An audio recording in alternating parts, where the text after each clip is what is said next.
you wanted the best, you've got the best podcast. The hottest podcast in the world. The Chris Voss Show, the preeminent podcast with guests so smart you may experience serious brain bleed. The CEOs, authors, thought leaders, visionaries, and motivators. Get ready. Strap yourself in. Keep your hands, arms, and legs inside the vehicle at all times, because you're about to go on a monster education roller coaster with your brain. Now, here's your host, Chris Voss. Hi, folks. Chris Voss here from thechrisvossshow.com. Ladies and gentlemen, welcome to the big show. We certainly appreciate you guys having us here with you as always. The Chris Voss Show is a family show that's been on since, 16 years, 2,000 episodes. Refer the show to your family, friends, and relatives, people. Like, how many shows do we have to do and how many years do we have to be here before you reach out to your friend and guilt and shame them into subscribing to the Chris Voss Show? Do it now. Or else. Go to goodreads.com/Chris Voss, LinkedIn.com/Chris Voss, Chris Voss 1 on the tickety-talkety, and ChrisVossFacebook.com. You can see all the groups and pages we have over there. Today, we have an amazing set of authors on the show. They've written a lot of books, so you're going to learn a lot of stuff from them, or else. I don't know what that means. It's a callback joke for the show. Their latest book has been updated for the hybrid remote workplace, and they're going to be talking about some of the different ways that you can be a better leader and deal with some of these new times that we live in, as it were. Their newest updated version of the book, The Long-Distance Leader, 2nd edition, revised rules for remarkable remote and hybrid leadership. It's part of the Long-Distance Worklife Series, is coming out September 17th. 2024. You can pre-order it now. Kevin Eikenberry and Wayne Turmel are joining us on the show today. We'll be talking about their amazing books. Welcome to the show, gentlemen. How are you? We're fantastic. Or at least I am. I'm ridiculously well. Ridiculously well. I love that. I'm going to walk around and just say that. I'm ridiculously well. And people are like, you got to embrace the denial, brother. You got to embrace the denial. So, guys, give us a .coms. Where can people find you on the interwebs, each of you, to get to know you better? KevinEikenberry.com, KevinEikenberry.com. That's our company address. Wayne is on my team. And you can go to LongDistanceWorklife.com to get all the books you were just talking about. There you go. And so that's also the site for our podcast with the show notes and transcripts and all of that foolishness. And LinkedIn. Give us a plug. What's the name of the podcast? The Long-Distance Worklife. The Long-Distance Worklife, of course. That's Wayne's, and mine is plugs. And mine is the Remarkable Leadership Podcast. The Remarkable Leadership Podcast. So you guys don't do a podcast together then?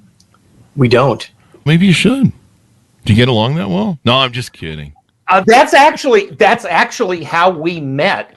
Was 21 years ago, God help us. So you guys do get along. About 20 years ago, I had a podcast called The Cranky Middle Manager Show. It was literally one of the first podcasts out there, and Kevin was somebody I just got as a guest, and we stayed colleagues and friends and whatever since then.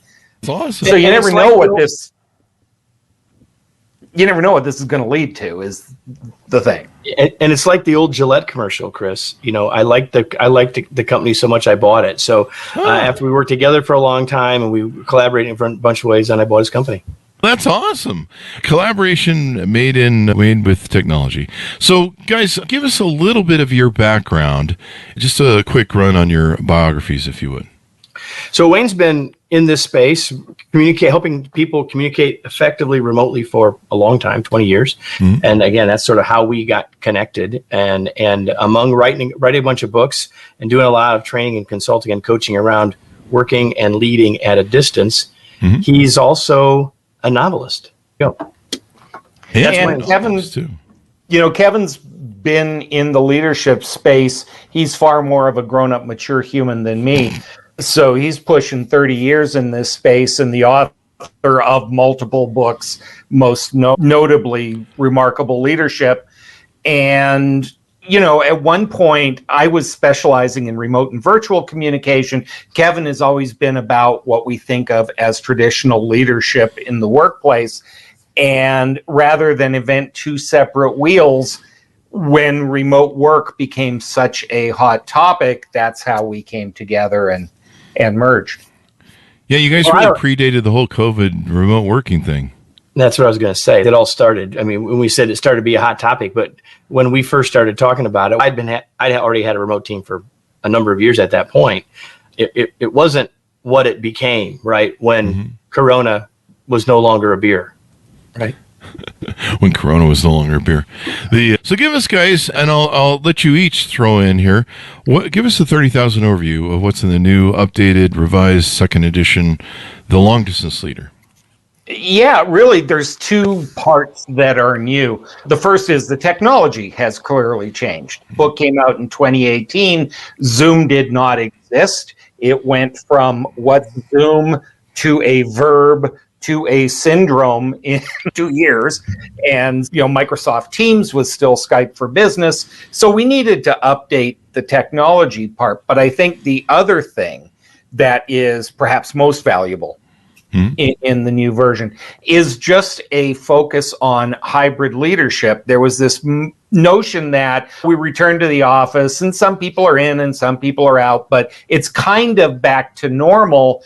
And the fact of the matter is, if you have a single team member who isn't where everybody else is, you have a remote team and you need to think and act accordingly. And that, I think, Kevin, tell me I'm wrong, are the two biggest changes to the original book. Yeah, so I'll step back and talk about the original. The big idea of the original book is that doing leadership remotely or at a distance is different, and yet leadership is not completely new. Don't forget everything you already knew, but we have to be intentional and make adjustments to many things along the way. So in the book, we talk about rules, and the first rule in edition 1 and edition 2 is think leadership first, location second. So don't forget what we already know about leadership, even though we may have to nuance it, adjust it, and change it in many ways along the way. It's definitely a book for its time. I've talked at length on the leadership, trying to inspire people, motivate people, get people juiced up over Zoom. Is a lot different than being the cheerleader in person. As a CEO and motivator, it's I'm used to being the cheerleader, going around the office, checking in with people, touching hearts and minds, making sure that they're motivated, giving the vision and all that sort of stuff. But it's really hard to do that over Zoom, and especially if you're doing 10 Zoom calls a day, which some people seem to be doing now. There's a lot of burnout. There's a lot of I think over Zoom and doing remote camera work, there's a little bit of a disconnection. It's almost kind of like acting or something where, instead of being in person at an event, it's almost like the movies. Everyone's sitting in the audience looking at the screen, and there's a bit of a disconnect there, would you say? There absolutely is, and that's why I've been in this space for so long, because I started doing presentation skills. And about 18 years ago, somebody said, Wayne, this standing in front of the room and talking thing is great, but I don't do that. I don't talk to real people. I am on this new thing called WebEx, and nobody was teaching people how to use this medium effectively. There's a difference in projecting through a camera to being in the room with them.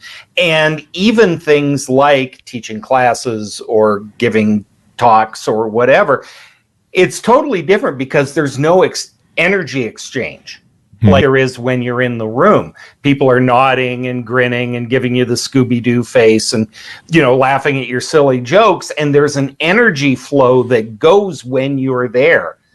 That doesn't exist. That's absolutely true. So there are things you need to do to adjust and compensate for the new way we communicate. And most of us have never been told that. We've just been told, there's the camera, push play, get yourself off mute and go for it. It's a challenge, wouldn't you say? Do you want to chime in here on that? Yeah, I was thinking about on my podcast several years ago, it was a red letter day when I had Tom Peters on as a guest. And Tom was famous for saying, we got to manage by wandering around. And it's exactly what you were saying, Chris, right? Doing that thing by interacting with the folks in real time, walking up and down the hall, checking in, saying hello, all that stuff. And he said, how do you do this? He says, is it management by frequent flyer mile? I said, no, it's leadership by webcam, which means we do have to use the webcam and we do have to get others comfortable with it. And it's so funny, in the first edition of the book, 2018, we were like trying to sell people on turning on their cameras, right? And now a lot of people are turning them back off, even though the technology is better, the streaming is better, and all that other stuff, partly because of the fatigue that you mentioned, Chris. But part of it is because I don't think people really realize the value that we get, the difference between seeing each other, even if it's not across the table, versus on the phone, for example, or sending an email or a text. And so the richness that comes in the communication, we have to, as the leader, we have to model that. We have to make sure that our camera is so people can see our face and no one is on, looks like they're in witness protection, but we need to use it as a way to connect. So we can still use it to connect. It also means, for example, I've got my laptop higher than I would want to have to type. So it's more likely that I will look in that camera lens, and yet I can't look at the camera lens and see you. So I have to do that back and forth, but I've got it set up so that I have a better chance of making eye contact with you and still seeing you. I'm going to be less polite about it. One of the reasons that we get Zoom fatigue is because we are doing it wrong. We are trying to replace the in-person experience by constantly being on the camera and looking at each other. And in fact, there are times when the camera adds immense value, and there are times when it doesn't. You know, if you used to be able to work on the phone, there's a pretty good chance that the visual component is not that critical. If we're having a team meeting and it's noon here on the West Coast, nobody wants to see me eat a sandwich. It doesn't matter that my camera's on. If Kevin and I are having a coaching conversation, you want to believe we both want the camera on so that we're getting the eye contact, the body language, and that richness. But we've kind of, especially at the beginning of COVID, we just assumed that we're going to replace any communication that we had that isn't email with webcams, and it doesn't necessarily work that well. Yeah. The phone got forgot. We forgot that the phone is actually a phone. And there's no doubt that using the phone to have communication can be really valuable. Thinking of, we both use this word richness. It's one of the things we talk about in the book, Chris. The richest communication is one-to-one, face-to-face in real time. Everything else drops richness, right? And so sometimes we want as much of that as we can get, a coaching conversation, a one-on-one, a lot of those kinds of things. But we don't always have to have it. And so let's get more clear about when we want to use which tools, including when we use the camera or not. Yeah. And one of the things about hybrid work, what we call hybrid work, and there's a whole rabbit hole we can go down about whether it really is hybrid work or not. But what we call hybrid work is we're trying to just replicate the old office environment from the before times, rather than think about, if we're in a company where we have to be in the office 3 days a week, why am I on Zoom calls on Friday? Unless it's with a customer, I can't get any work done in the office because there's people there and there's cake in the break room and Kevin's poking his head like a meerkat over the cubicle to talk to me. And so that's when that work should be done there. It's not just what work gets done where, but when, that makes hybrid work. And so if you're doing the same work that you were doing at home in the office, you're probably not being left alone to do it, and it's kind of a distraction. And then when you get home, or to another location, when you should be able to put your head down and concentrate and work when your body clock tells you, no, you're on Zoom calls all day. That is a scheduling problem. That is a strategy problem. That's not a Zoom problem.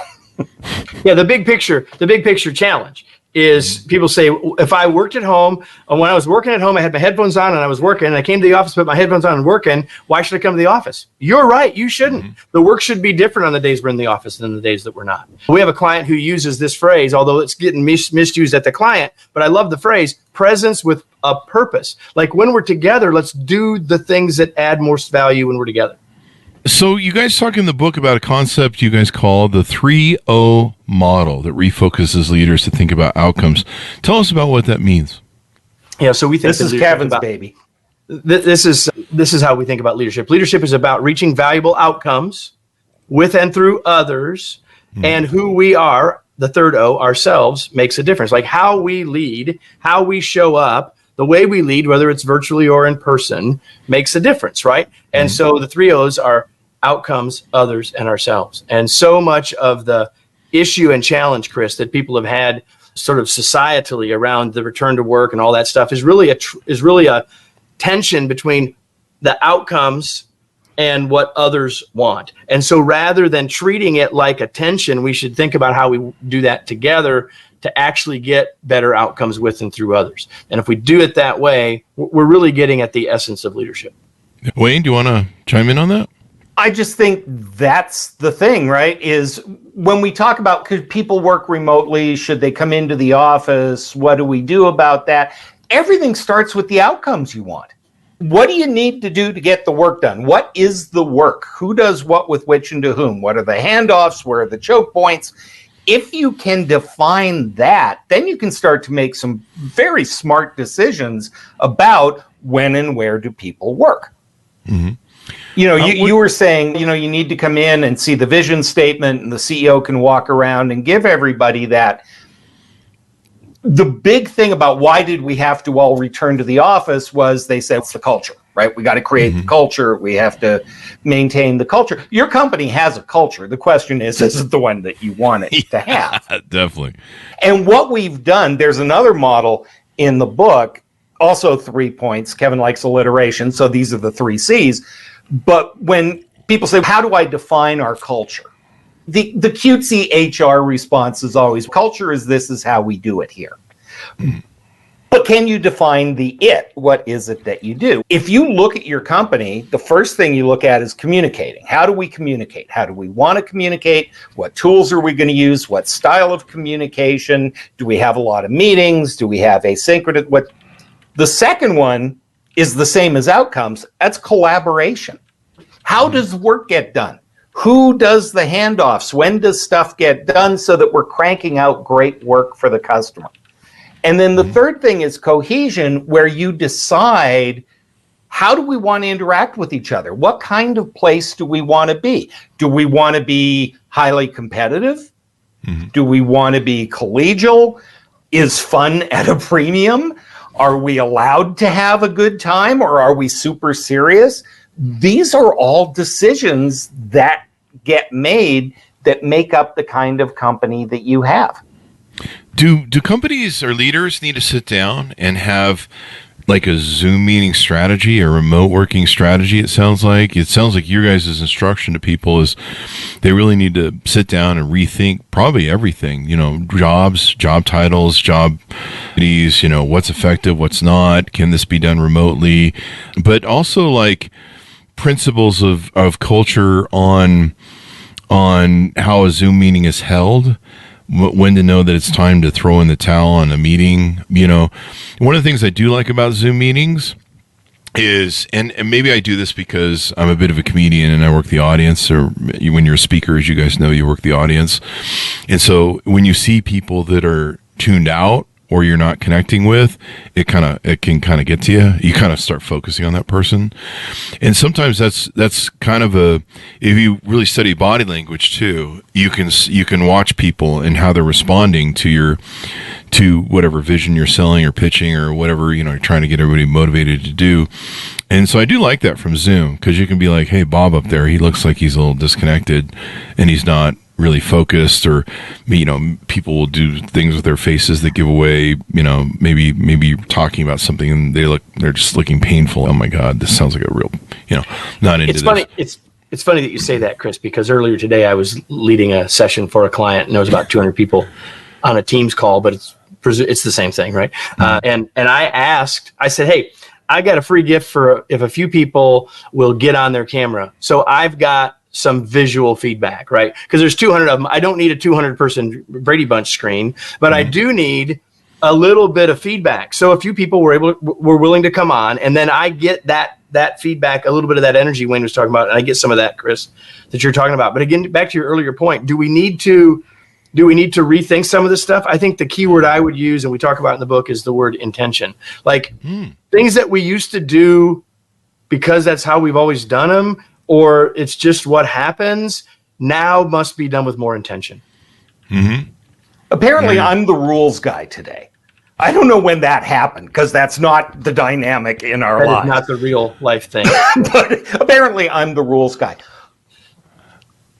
We are at a stage where so much has changed, and if you don't have conversations about what tools do we use when, what are the rules for responding to an email, when do you send a text, when do you send an email, when do you get on a call, it's all over the place, and a lot of it is left to kind of habit. And we're in a situation where it's generational. For example, my 31-year-old daughter is still trying to learn that telephones transmit voice, right? She will send a text for the most important thing.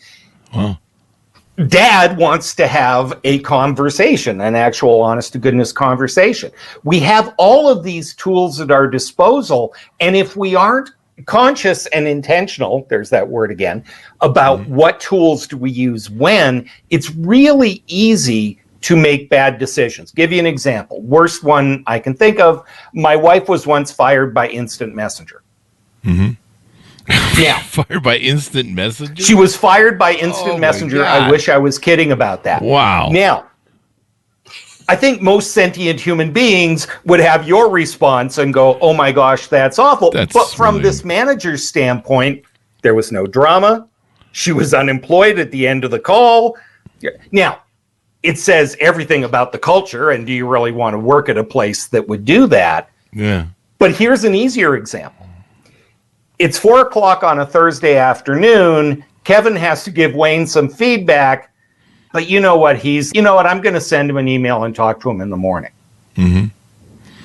Now, that's maybe not the optimum way to do it, but gosh, it's easy to do because of the technology. Unless you're conscious of when do you use what tool for which. We have a model that we use called richness versus scope, not our model, full disclosure. But when you are having these decisions, if you don't have a discussion about it and agree as a team, when do we use our status updates on Teams so that I'm not waiting for a response that's not coming? When do I send an IM versus an email? What are the rules around, do we have to have the cameras on? Yeah. If everybody's making that call on their own, a lot of little tensions can build up to big problems. If you're never on camera, my level of trust with you may not be what it is with somebody else. Do you ever recommend holding company meetings where people aren't on camera? That seems, I don't know.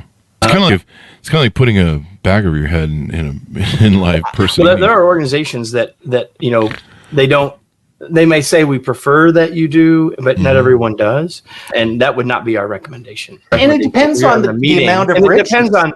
It does depend on a lot of things, but if you ask the simple question about a team meeting, then I would say generally speaking, we ought to have our cameras on for a variety of reasons, most of which we've already talked about. But it depends on how many people are in the group. If you have 200 people, you're not going to see everybody anyway. You can only see so many faces on the screen at a time. It sucks up bandwidth, and everybody sits around looking at everybody else petting the cat and eating sandwiches instead of paying attention. On a webinar, you want the speaker to be on camera.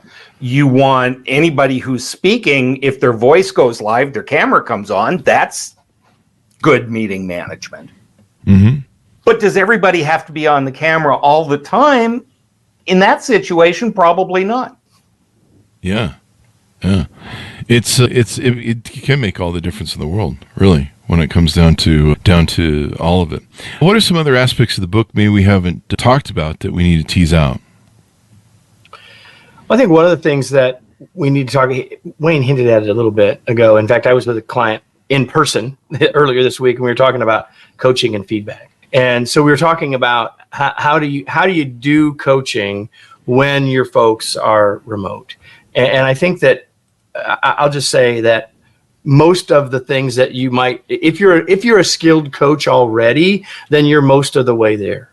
But I think we have to think a lot more about timing and location, and are we able to be focused? Let's be honest. Chris, we were talking about this before we went live. Like when we're at our desk, rather than being in a room with someone else, there's all these other distractions, right? You got other monitors, you got other kinds of stuff, you got the cat, you got all that stuff. So like we just have to, when we're having important meetings, when we're having meetings where we really need to be connecting with people, we've got to get really disciplined about making sure that we're focused, that we're really present with that other person. And if we're not doing that, they're going to be able to tell. Right? They're going to be able to tell. Our example as a leader matters a lot. And just because they can't see us doesn't mean our example isn't being noticed. Yeah. It can make all the difference in the world. And an example of on the feedback thing is if we're together in the office and Kevin sees me walking across the room, his eyes pick me up, his brain goes, Wayne, what do I need to say to him? Oh, I need to give him X feedback, or I need to do something. And we get that. We don't get that feedback, that instantaneous unconscious feedback, when we're on Teams or Slack or whatever. And so every communication is intentional. And the way that we do that, if I'm walking across the office and Kevin gives me, a finger in the air and waves, I go into receiving information mode. Oh, Kevin, I get a different finger in the air. Different finger. Yes. Be careful with the finger. If I'm heads down working and I get a ping on Teams that says, have you got a minute? There are no scarier words in the English language than, hey, have you got a minute? Yeah. Even though it's a completely innocent question, it's a perfectly legitimate request for information, my brain immediately goes to, what did I do now? Why am I in trouble? I really don't have a minute, but it's Kevin, so I can't tell him that I'm busy. There's drama before we even get to exchanging whatever the feedback is. And I mean, imagine some of that drama in your head can interfere with I don't know, with everything, with the reality of what, he may just be coming over to give you a pat on the back and say, hey, good job, or you want to go to a coffee or something, things like that. Yeah, exactly right. But there's so much white space to fill when we work remotely or we work somewhere differently than the person we're talking to, that it's really easy to make assumptions about what's in that white space. I mean, if Kevin and I have a great relationship, if he pings me and says, hey, have you got a second? I'll either say, yeah, sure, what is it? Or not really, can we talk in 10 minutes when I finish what I'm doing? And that's great, right? If he's suspicious that I'm not working and he pings me and says, have you got a second? And I say, not really, can we talk later? And he's already concerned that I'm not doing what I'm doing, or I'm answering this message in the checkout line at Target. That's a different dynamic. Hey, let me ask you this. What are you guys' thoughts on these monitoring softwares and like on TikTok? I don't imbibe in any of it, but on TikTok, I'll see people have these scammy things these like motors that move your mouse and crap, because I guess there's software that people install from companies now that can monitor if you're really doing your work, or if you're really at your desk a certain amount of hours. What are you guys' thoughts on some of this monitoring, remote monitoring, I guess you maybe call it, sort of software and applications? It kind of infers some stuff. We really don't fucking trust you. No, it doesn't just kind of infer that. It absolutely infers that. I'll say a couple things. Number one is when the pandemic started and because the first version of this book was already out, so people were calling us and leaders were saying, how am I supposed to know if they're working? I'm like, you didn't know if they were working before. They said, I could see them. I said, unless you're looking over their shoulder at the monitor, you have no idea what they were doing. The problem with all of that crap is that it's focused on the wrong thing. It's focused on activity rather than accomplishment. If people are getting their deliverables delivered on time at the right quality, if they're meeting their KPIs, if they're meeting your expectations, it doesn't matter. Yes, it absolutely sends the wrong message. And I don't care how you try to justify it to yourself as a leadership team that it's not sending that message. You're wrong. Wow. Just stop the madness. Yeah. And some of this depends on whether you've asked the questions we talked about earlier, right? What is the work that we do? Is it mandatory that everybody clock in and clock out at the same time? Do we all have to be online at the same time for work to get done? Mm-hmm. And my guess is probably not. For the first time in human history, 70% of white-collar work is done in writing. Yeah. Text, email, whatever. Yeah, we're not blue collar anymore. We still are blue collar, but it's not it's not an industrial economy, is I guess what I'm trying to say. Exactly. So how critical is it? Now, I'm in the 3-hour time zone difference from Kevin. Mm-hmm. He doesn't check that. Because my body clock has me up with the birds, right? My day usually starts at 6:30 in the morning. But when I'm functional and caffeinated, I send Kevin a note and say, hey, I'm around. Right? And if I leave, I put a note up, says, hey, I'm out for the next hour or whatever it is. Kevin doesn't clock me. He doesn't make me log in and log out. Mm-hmm. We're on different time zones and I do a different kind of work. So that's what's important. Now, if my work isn't getting done, right, that's a problem. Oh, so but that's going back to focus on outcomes or accomplishment rather than activity. And so all of the software crap is all about, are they there? Are they active? Which is different than are they accomplishing anything, right? Mm-hmm. It's funny, when COVID first hit, and it was senior leaders, because we asked for the book, we asked managers, do you worry about whether or not your people are working? And most of them said, no, my people are working. Work's getting done. That's not a problem. It was the senior leaders that were all freaked out. And then what happened at the beginning of COVID wasn't that people were working. They were working too much. Yeah. Because they didn't have a commute. They didn't have this is when you clock in, this is when you clock out. When you're at work, you work your tail off. And when you're not at work, nobody cares. From the moment we got out of bed in the morning, we were checking our phone and answering email. And the boss would send an email at 10 o'clock at night. And God help me if I don't answer it right away. It's like when the wife calls, you got to answer right away. And so what happened was, when we'd say to people, what are you doing with the extra hour and a half a day of your life that you're not spending in the car? The answer was working. Which was not what anybody expected the answer to be. Yeah, we got about 6 different answers to that question, Chris. The average commute in the U.S. prior to the pandemic was 27 minutes each way. So we would ask people, as Wayne just said, what are you doing with that hour? And if we're playing Family Feud, the number one answer was work. It was over 50%. Oh, wow. The other answers were exercise, spending time with my family, hobby, sleep, and personal development. Oh. What are your thoughts on this? I've been an entrepreneur, and like I said, I've been working from home since 2004, and I don't work like a straight 8-hour shift like I would if I was in the office, even in my own office. I kind of piecemeal it and kind of work when I want. I mean, last night I was up till 3 a.m. or 4 a.m. or something. I think 4 a.m. I was up to, because I was working on a big marketing project, and I was wide awake and feeling really, perfectly caffeinated. And I was kind of in the moment too, where I'm like, hey, this idea is, really good. And so I was really excited to do it. People were like, what are you doing up at 4 a.m. in the morning? Are you doing meth? What are you doing?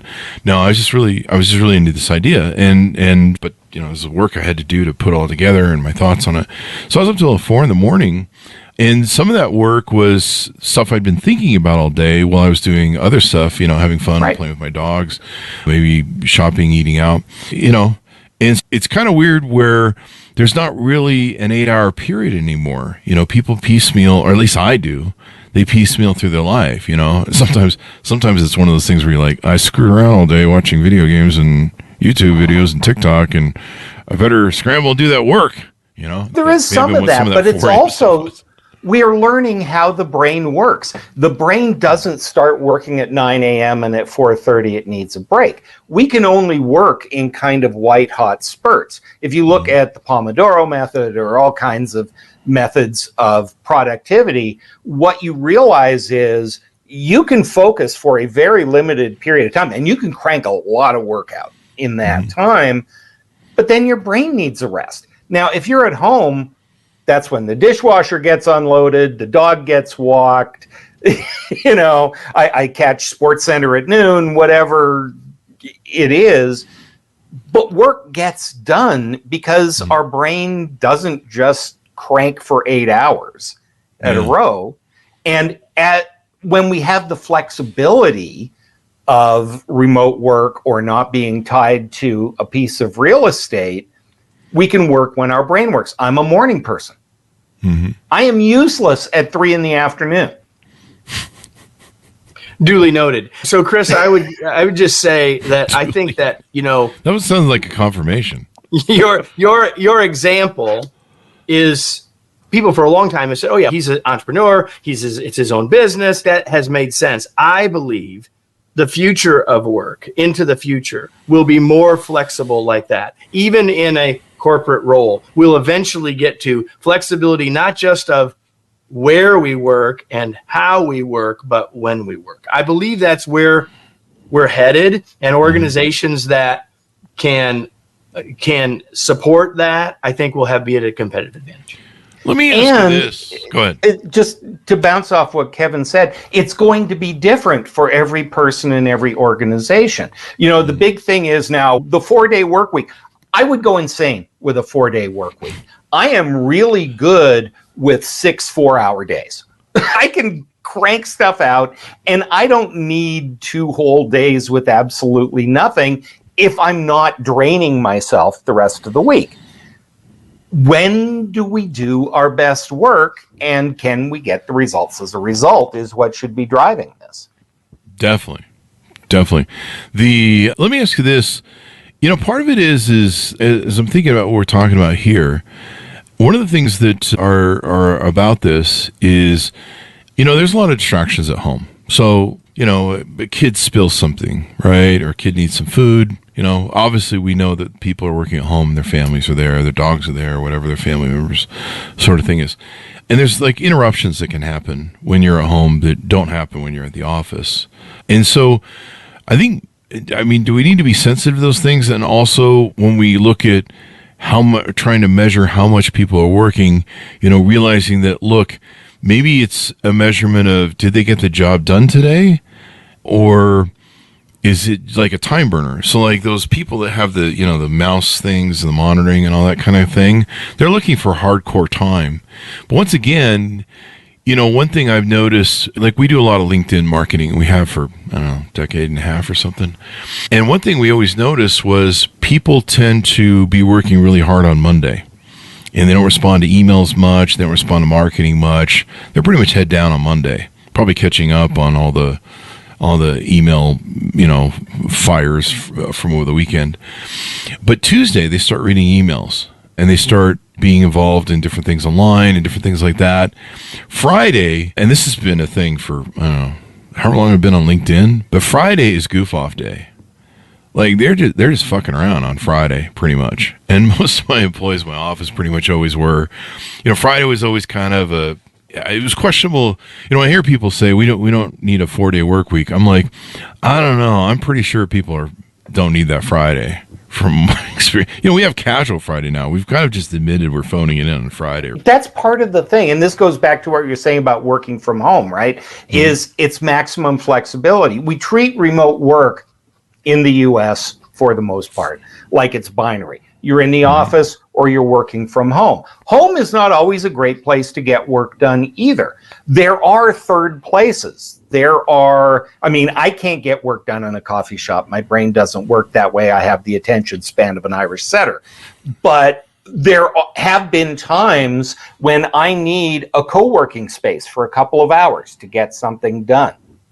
Right? I'm hosting a webinar and there's stuff going on at the house. I need a quiet place to do that, but I don't want to schlep all the way to the office to make that happen. We have to be flexible about where that's happening. In the rest of the world, working from home isn't an option. There's been more of a return to office because there's no such thing as a spare room in a Tokyo apartment. Yeah, that's very true, actually. That's very true. As we round out, we want to get to discussion of what services you guys provide on your guys' website and coaching, whatever you guys do. Anything more in the book we want to tease out before we go? I'll just say one more thing. It goes back to communication in general, which is such a big part of everything we've talked about. And that is that when you're leading or when you're on a team at a distance, if you're leading a team at a distance, we've talked about the walking around, the intermittent, the spontaneous, all those conversations. There's less of those. So the point that it's worth mentioning is that since we have less total number of interactions with others, everyone we have takes greater meaning. Like if you're a baseball fan and you watch the season and it's September and someone gets a hit, it doesn't move their batting average very much. But it's the fourth game of the playoffs. One hit makes a big difference in their batting average. And so the point is that every interaction actually takes greater weight because there's fewer of them overall, which means that we've got to be really careful to really try to be on our A game as much as we can. We're not going to be perfect. We're humans. But if we keep that in mind, it takes us back to that word intention, Chris. And speaking of intentionality, I think I said before, kind of under my breath, that a lot of what we call hybrid work isn't really. And it's not. What it is a hostage negotiation, right? How much can we make them come back to the office before they quit? How much can I whine about going to the office before they fire me? Okay, come in 3 days a week and we'll just take it from there. That might be a decent compromise. It's probably not a strategy, though. You haven't thought it out past the immediate can we make it work stage. When you get intentional, when you start analyzing what work gets done where and all the handoffs and the moving pieces and where time comes in, now it's a strategy and now it's truly hybrid work. Yeah.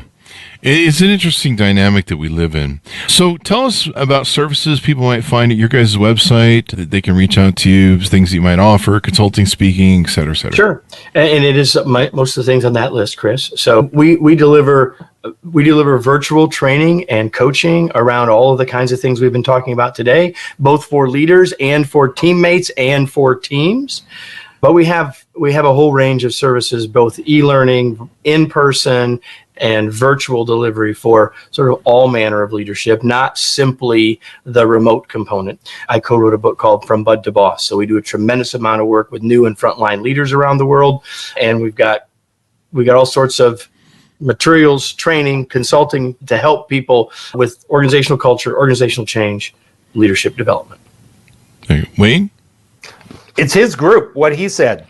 Okay, so I just wasn't sure if you had anything separate that you do or whatever. It's funny. There are kind of three components, 3.5 to the Kevin Eikenberry group.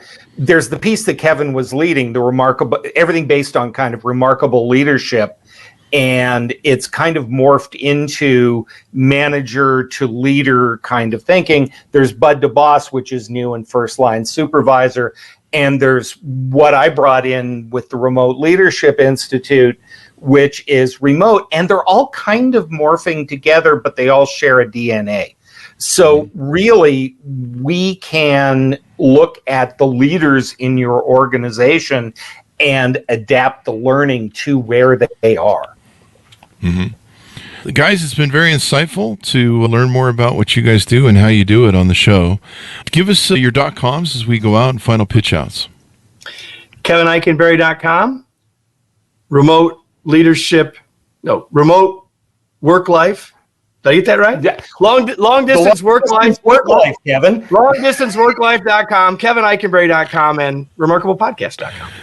Guys, well, I knew we'd figure it out eventually. We just had to go through the motions there. So thank you very much, guys, for coming to the show. It's very insightful. People should check out your other. How many books do you have? You got a lot of books over there. We've written 3 together. I guess this would be number 4, the second edition. Beyond that, I've written or co-authored or contributed to about another 15 or so others, and Wayne's written a bunch of novels. and some others in the leadership space as well. We should have you on for your novels. We have a lot of novelists on the show, from Penguin Random House, Simon Schuster, all the big names. Oh yeah, they won't have nothing to do with me. But yeah, really? I've got six novels out there, working on 7. It's what keeps me sane. Everyone has to have balance. Writing business books, I've often thought about doing novels too, because I'm like, I need to escape. It's funny. I'd written 10 books, and then I got this bug that said I'd never be a real writer until I wrote a novel, which is technically Did you just insane. shame us? I did. I totally shamed It hasn't worked, Chris. I'm never a real writer unless I write a novel, questioning my choices in life at this point. I didn't know I'm just going to throw my book in the garbage. Where's my book? That is the path to wisdom, is questioning your choices, my friend. Well, even if you throw yours in the garbage, my copy's over here on the shelf. They're Saturday morning all the time. So guys, thank you very much for coming on the show. We really appreciate it. It was a pleasure to be here. Thanks so much for tuning in. Go to goodreads.com/Chris Voss, LinkedIn.com/Chris Voss, Chris Voss 1 on the TikTokity, and all those crazy places on the internet. Thanks for tuning in. Be good to each other. Stay safe. Bye-bye. Boy, I said